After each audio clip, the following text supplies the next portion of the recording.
जय हिंद दोस्तों, फौजी अड्डा यूट्यूब चैनल में आपका स्वागत है।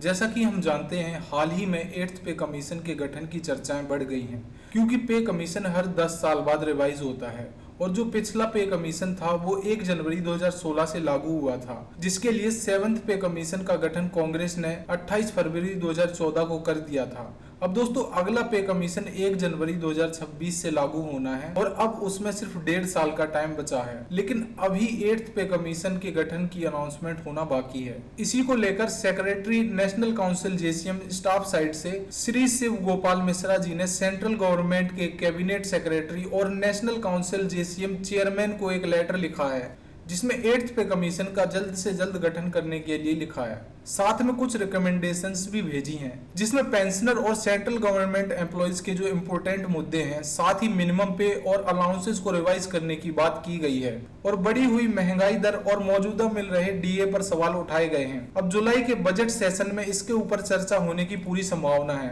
तो दोस्तों, इस वीडियो में हम डिटेल में देखेंगे कि नेशनल काउंसिल स्टाफ साइड से किन किन चीजों को लेकर अपनी बात रखी गई है। इसीलिए वीडियो को लास्ट तक जरूर देखें और हम ऐसी ही डिफेंस वेलफेयर से रिलेटेड वीडियोस इस चैनल पर रेगुलरली अपलोड करते रहते हैं। तो रेगुलर डिफेंस वेलफेयर न्यूज प्राप्त करने के लिए फौजी अड्डा चैनल को जरूर सब्सक्राइब करें। अब दोस्तों, देखते हैं कि लेटर में क्या क्या बातें की गई हैं। देखिए, secretary national council staff side JCM Shri Shiv Gopal Mishra ji ने लेटर के शुरू में लिखा है, 7वें पे कमीशन को 1 जनवरी 2016 से लागू किया गया था। उसमें नेशनल स्टाफ साइड की मांगों को निचले स्तर पर रखा गया था।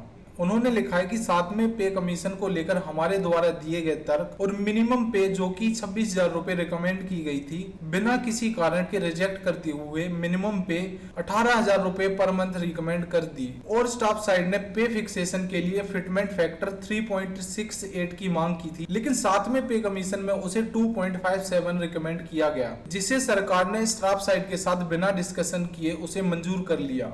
अब स्टाफ साइड की तरफ से दिए गए प्रस्तावों पर विचार किए बिना सरकार द्वारा इसे स्वीकार करने से दुखी होकर नेशनल काउंसिल जेसीएम की सभी ग्रुप ऑर्गेनाइजेशंस ने मिनिमम पे और फिटमेंट फैक्टर में संशोधन की मांग पर सरकार को हड़ताल का नोटिस दिया था। सरकार ने कर्मचारी पक्ष के साथ बातचीत के लिए श्री राजनाथ सिंह की अध्यक्षता में मंत्रियों की एक कमेटी बनाई थी, ताकि कर्मचारी पक्ष की मांगों को पूरा करने के लिए उनके साथ आगे चर्चा बढ़ाई जाए। मंत्रियों की कमेटी द्वारा दिए गए आश्वासन के आधार पर अनिश्चित काल के लिए हड़ताल पोस्टपोन कर दी गई थी और अनफॉर्चुनेटली सरकार द्वारा कर्मचारी पक्ष के साथ बातचीत करने के बाद मिनिमम पे और फिटमेंट फैक्टर को रिवाइज करने के लिए कोई पॉजिटिव स्टेप नहीं उठाया गया। और साथ ही काउंसिल ने महंगाई पर सवाल उठाते हुए लिखा कि सरकार खुद कहती है कि इन्फ्लेशन 4% से 7% के बीच है, तो इसके हिसाब से अभी इन्फ्लेशन 5.5 होनी चाहिए थी, लेकिन कोविड के बाद इन्फ्लेशन उससे ज्यादा है और हम 2016 से 2023 तक रोजाना इस्तेमाल की जाने वाली एसेंशियल कमोडिटीज और जरूरी सामान की कीमतों को कंपेयर करें तो उनकी कीमतों में 80% से ज्यादा बढ़ोतरी हुई है, लेकिन डीए 1 जुलाई 2023 से सिर्फ 46% ही दिया गया है। इसीलिए एक्चुअल महंगाई दर वृद्धि और कर्मचारियों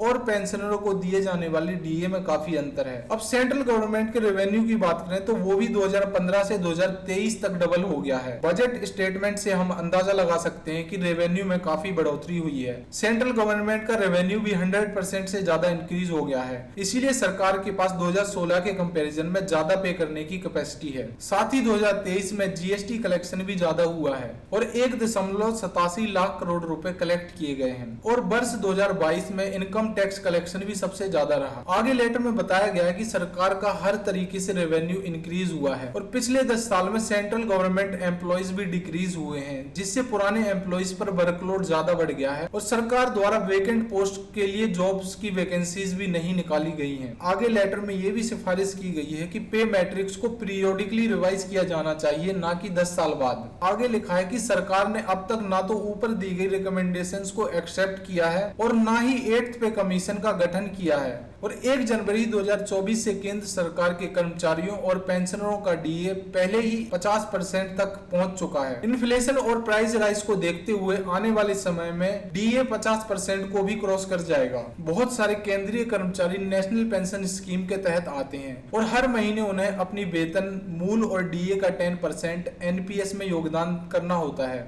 इससे उनका घर ले जाने का वेतन काफी कम हो जाता है। इसीलिए सरकार को एनपीएस खत्म करने के लिए रिकमेंड किया गया था, जिसे सरकार ने रिजेक्ट कर दिया था। अब दोस्तों लेटर के लास्ट में नेशनल काउंसिल द्वारा सरकार से 8th पे कमीशन का जल्द से जल्द गठन करने की मांग की गई है। साथ ही पे स्केल्स, अलाउंसेस, पेंशन और सरकार द्वारा दिए जाने वाले बेनिफिट्स को रिवाइज करने की बात की गई है। अब देखना होगा कि 8th पे कमीशन का गठन कब तक होता है। तो दोस्तों ये वीडियो यहीं तक थी। आशा है आपको वीडियो इन्फॉर्मेटिव लगी होगी। अगर वीडियो आपको इन्फॉर्मेटिव लगी हो तो आप इस वीडियो को लाइक कर सकते हैं और अपने दोस्तों के साथ शेयर कर सकते हैं। और डिफेंस वेलफेयर से रिलेटेड जानकारी रेगुलर प्राप्त करने के लिए आप फौजी अड्डा चैनल को सब्सक्राइब कर सकते हैं। और अगर आप किसी भी व्हीकल का CSD प्राइस चेक करना चाहते हैं तो आप हमारा ऐप प्ले स्टोर से इंस्टॉल कर सकते हैं। जय हिंद।